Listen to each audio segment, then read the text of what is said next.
নমস্কার বন্ধুরা, আপনাদের সবাইকে স্বাগত জানাই। আজকে শিলচরের গুরুত্বপূর্ণ খবর নিয়ে এসেছি আপনাদের জন্য। আজকে 25 মার্চ 2026 শিলচর উদারবন্দে বিজেপির টিকিট না পেয়ে এক নেতা নির্দল প্রার্থী হিসেবে আজ মনোনয়ন মাত্র জমা দিয়েছেন বলে জানিয়েছে। জাতীয় সড়কের চঞ্চলকর ঘটনা।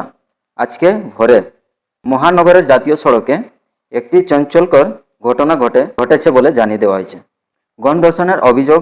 শিলচরে এক তরুণীকে তার প্রেমিকের সামনে মাথায় বন্দুক ঠেকিয়ে গণধর্ষণের অভিযোগ উঠেছে। পুলিশ এই ঘটনায় দুজনকে গ্রেপ্তার করেছে বলে জানিয়ে দেওয়া হয়েছে। এবং বিজেপি প্রার্থীর বিরুদ্ধে ক্ষোভ। শিলচরে বিজেপি প্রার্থীর বিরুদ্ধে স্থানীয় মানুষের মধ্যে অসন্তোষ ও ক্ষোভ বাড়ছে বলে খবর পাওয়া গেছে।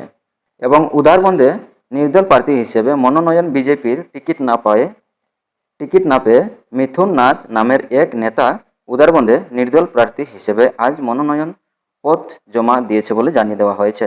কাটিগড়ায় ঘুষের অভিযোগ। কাটিগড়ায় টিকিট না পাওয়ার পেছনে ঘুষ না দেওয়াকে কারণ হিসেবে দাবি করেছেন নির্দল প্রার্থী সন্দীপ দাস। ক্যাপিটাল পয়েন্টে শিশু উদ্ধার। শিলচরে ব্যস্তম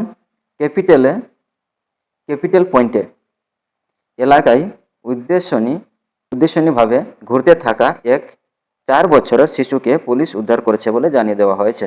প্রার্থী হিসেবে কংগ্রেস আবেদন। শিলচর লোকসভা আসন পুনরুদ্ধারের লক্ষ্য পরিবারের মধ্যে আগ্রহী প্রার্থীদের আবেদন জমা দেওয়ার নির্দেশ দেওয়া হয়েছে বলে জানিয়ে দেওয়া হয়েছে।